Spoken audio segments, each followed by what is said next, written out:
Com certeza o matrimônio é o sonho de muitos, mas o que você faria se não pudesse se casar com o seu parceiro apenas por causa da sua orientação sexual?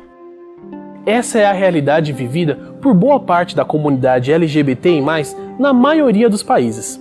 O reconhecimento legal de uma união estável acaba ficando em segundo plano, já que eles sofrem represálias apenas pelo fato de existirem. A gente vai conversar agora com o Li Fu Quan, que é ex-participante do MasterChef, é médico oncologista e aceitou conversar com a gente e contar um pouquinho da sua história. Vamos conversar com ele. Li Fu Quan nasceu na China e veio para o Brasil muito jovem. Ele enfrentou preconceito por ser homossexual desde a época da escola e até mesmo quando passou no curso de medicina da USP. E mesmo com todas as dificuldades quando era jovem, Li conheceu o médico Philip, seu primeiro amor e atual marido. Uma amiga nossa comum, que era minha colega de profissão, ela falou: você precisa conhecer Philip, vocês têm tudo a ver. Em menos de um mês a gente estava morando juntos. Li e Philip se casaram nos Estados Unidos antes da lei brasileira permitir a união homoafetiva no civil. Por que a gente quis casar?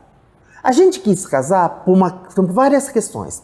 Questões de bens, questões de poder entrar no hospital se acontecesse alguma coisa com ele, questão de mostrar para o mundo que é possível. Questionamos Li sobre a diferença do preconceito de 30 anos atrás e de atualmente. Existe esse preconceito.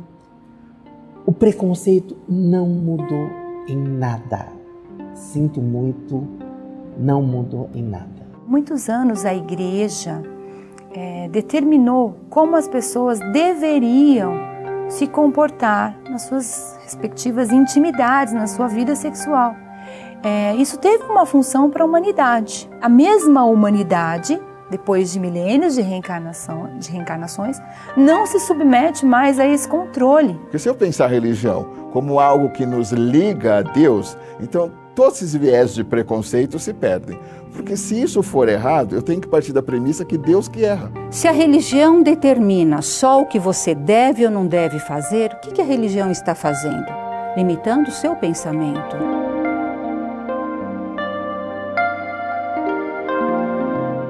Quando discutimos o direito civil do casamento de pessoas do mesmo sexo, é muito comum a gente esbarrar na questão da família heteronormativa. E muitas pessoas utilizam desse argumento para deslegitimar o direito ao casamento homoafetivo. O que, na verdade, pode ser um questionamento válido, já que uma família bem estruturada é o principal alicerce para a formação de um indivíduo minimamente equilibrado. Dito isso, vamos para a definição de família. Designa-se por família o conjunto de pessoas que possuem grau de parentesco entre si e vivem na mesma casa, formando um lar. O papel da família no desenvolvimento de cada indivíduo é de fundamental importância. É no seio familiar que são transmitidos os valores morais e sociais, que servirão de base para o processo de socialização da criança. Agora vejamos o que diz o Livro dos Espíritos na questão 202. Quando desencarnado, prefere o espírito encarnar no corpo de um homem ou de uma mulher? Isso pouco lhe importa. Tudo depende das provas pelas quais deverá passar. Os espíritos encarnam-se homens ou mulheres porque não há distinção de gênero entre eles, visto que lhes cumpre progredir em tudo.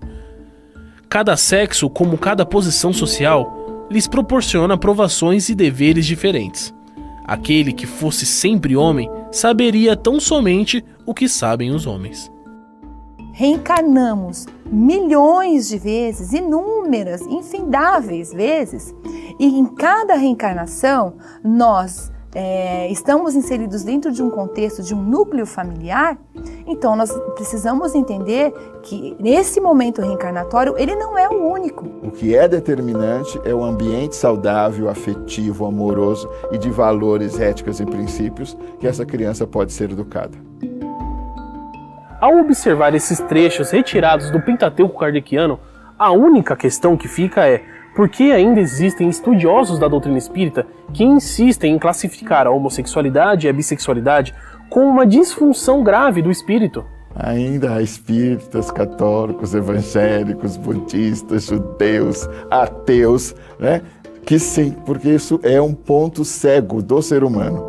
Mas se você pensar, a doutrina não. Eu só posso conceber isto a uma ignorância, não é? A falta de estudo que viabilize uma concepção macro do ser humano. Então, uma sociedade que por alguns milênios se estruturou dessa maneira, ok. Porém, nós estamos vivendo um outro momento sócio-histórico, é um outro momento. As opiniões pessoais de muitos espíritas, muitas vezes não tão atualizadas, ficam impregnadas com os seus preconceitos subjetivos.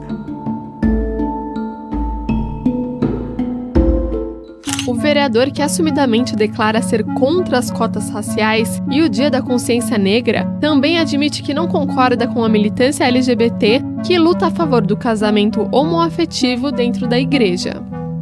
Bom, na verdade, eu acho que esse não é um direito que pertença aos casais LGBTs, né? Eu acho que cada religiosidade tem a sua particularidade, inclusive existem algumas igrejas que aceitam casamento homossexual, mas acho que tentar impor isso de alguma forma a religiões que enxergam isso de maneira incompatível não é devido. Acho que seria até mesmo um abuso do Estado e acaba sendo também um abuso de parte dessa militância LGBT. Já no caso civil, eu acho que realmente existe esse direito. O preconceito no Brasil é um preconceito sutil e disseminado. Uma das grandes reivindicações dos gays hoje é uma relação homoafetiva, é o casamento, né? É a constituição de uma família, é adotar crianças, ou seja, é viver a sua sexualidade num contexto mais saudável. Isso é um direito que se está pleiteando aí a ferro e fogo. O direito de contrato deve ser garantido a essas pessoas, desde que, obviamente, sejam todas maiores de idade. E você, como vereador, você acha que a comunidade LGBT deve se beneficiar com leis específicas para ela?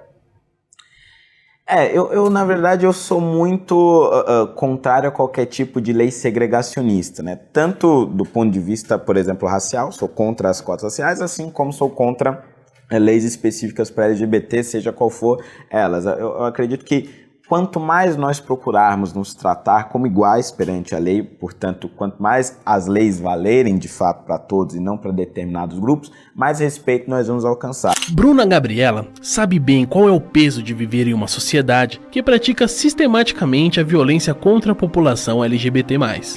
Ser lésbica numa sociedade, na atual sociedade que a gente vive, me joga à margem da sociedade, me marginaliza de tal forma que às vezes eu me sinto incapaz. Eu fui morar numa cidade que é uma cidade pequena. No meu primeiro ano de faculdade, eu saí da faculdade com uma amiga e a gente estava caminhando na via principal da cidade e eu percebi que tinha um cara seguindo a gente. A desculpa dele é que ele me devia um dinheiro. Eu não conhecia o rapaz. E quando eu questionei e falei que ele não me devia nada, ele insistiu de certa forma e começou a avançar. E aí quando ele percebeu que eu ia sair, que eu ia realmente sair, ele tirou um canivete do bolso e enfiou na minha barriga.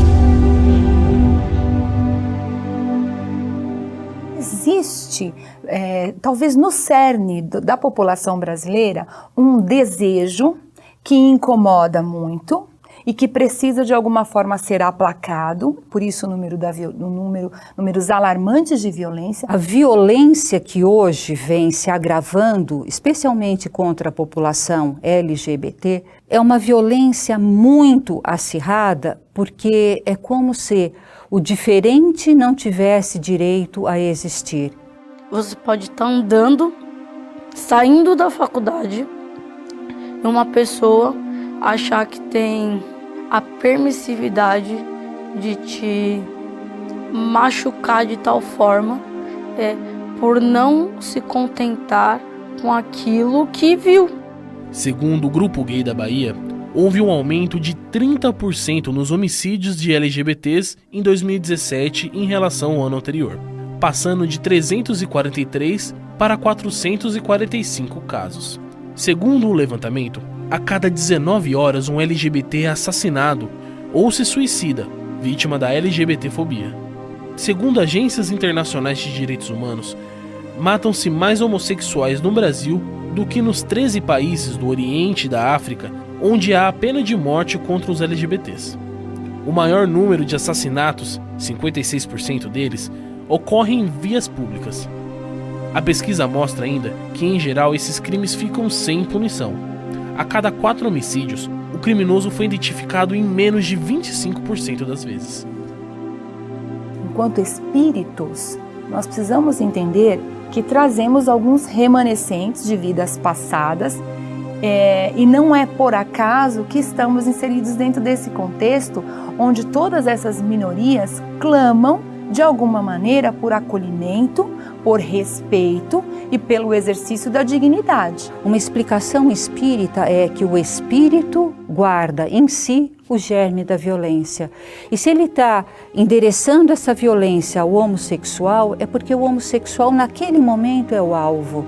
Mas provavelmente ele não é só violento contra o homossexual. Do âmbito espiritual, toda a expressão que um ser humano tem, todos os outros têm, né? Então, se alguém está tendo uma vivência espiritual e o outro não tem essa condição em si mesmo bem resolvida, ele se descontrola e tem essa propensão agressiva. Ainda hoje, a nossa equipe cobriu o casamento coletivo de pessoas homoafetivas e conversou com o reverendo Arthur, que realizou o primeiro casamento de pessoas do mesmo sexo no religioso. A gente volta já já.